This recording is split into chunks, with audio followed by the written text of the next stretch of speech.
नमस्कार मित्रों। आज की हमारी कहानी का नाम है तीसरी रोटी। एक महात्मा प्रवास पर जा रहे थे। तभी उन्हें उनके एक भक्त ने 3 रोटियां दे दी ताकि रास्ते में उनके काम आए। चलते चलते रास्ते में एक आदमी और मिल गया। चलो 1 से 2 भले। महात्मा जी ने उसे अपने साथ ले लिया। रास्ते में जंगल पड़ा। महात्मा जी बोले, संध्या स्नान कर लें फिर चलेंगे। महात्मा जी ने स्नान कर लिया और जब पूजा पाठ करने के लिए बैठे तो मौका पाकर दूसरे साथी ने 1 रोटी चुराकर खा ली।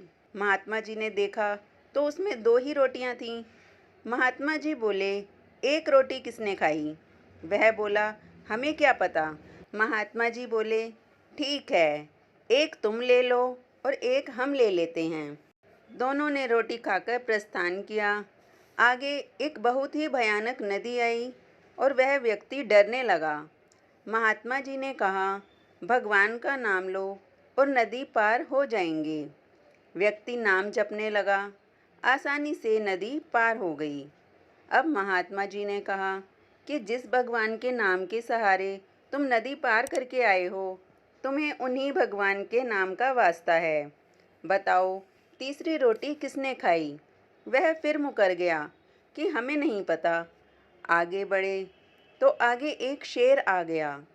शेर की दहाड़ सुनकर वह फिर से घबरा गया। महात्मा जी बोले, डरो मत, भगवान का नाम जपो। वह फिर से भगवान का नाम जपने लगा। शेर ने रास्ता छोड़ दिया। महात्मा जी ने कहा, जिस भगवान के नाम के जप से हमें शेर ने बचा लिया, उन्हीं भगवान का वास्ता।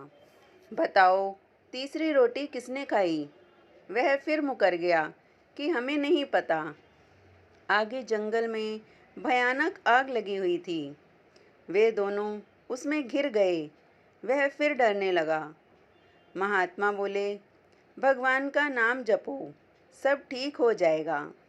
वह भगवान का नाम जपने लगा। अचानक से आग शांत हो गई। महात्मा जी ने सोचा, शायद अब यह अपनी सोच बदल दे। अतः उन्होंने कहा कि जिस भगवान के नाम ने हमें इस आग से बचाया, तुम्हें उस भगवान का वास्ता। बताओ, तीसरी रोटी किसने खाई? वह फिर से मुकर गया। अब महात्मा जी ने सोचा कि इसके मुंह से सच्चाई कैसे निकलवाई जाए। कोई ना कोई उपाय तो सोचना ही पड़ेगा।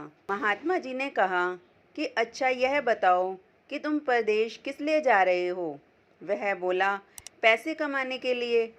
महात्मा बोले, अरे, तुमने हमें पहले क्यों नहीं बताया कि तुम परदेश में पैसा कमाने जा रहे हो? वो तो मैं तुम्हें यहीं दे देता। चलो, अभी भी कोई देर नहीं हुई है। एक काम करो, कुछ कंकड़ इकट्ठा करो।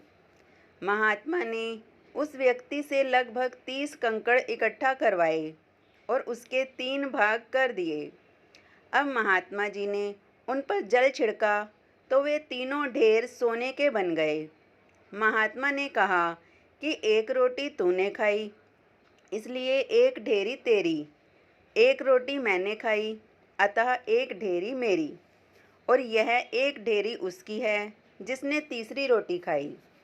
वह तुरंत बोल उठा कि महाराज, तीसरी रोटी मैंने ही खाई है, इसलिए यह तीसरी ढेरी मुझे दे दो। महात्मा जी ने कहा कि अच्छा बेटा, भगवान के नाम पर पूछा तो तुमने झूठ बोल दिया और अब धन के लालच में सच बोल रहे हो। महात्मा ने ढेरी पर फिर से जल छिड़का और वह ढेरी फिर से पत्थर की हो गई। ठीक इसी प्रकार मनुष्य तामस ज्ञान से युक्त होते हैं। वे सिर्फ अपने बारे में ही सोचते हैं। ऐसे मनुष्य कभी भी किसी का भला नहीं कर सकते। इसलिए ऐसे लोगों से सदा सावधान रहना चाहिए। अगर आपको ये कहानी पसंद आई हो तो वीडियो को लाइक करें, ज़्यादा से ज़्यादा शेयर करें और चैनल को सब्सक्राइब कर लें। धन्यवाद मित्रों।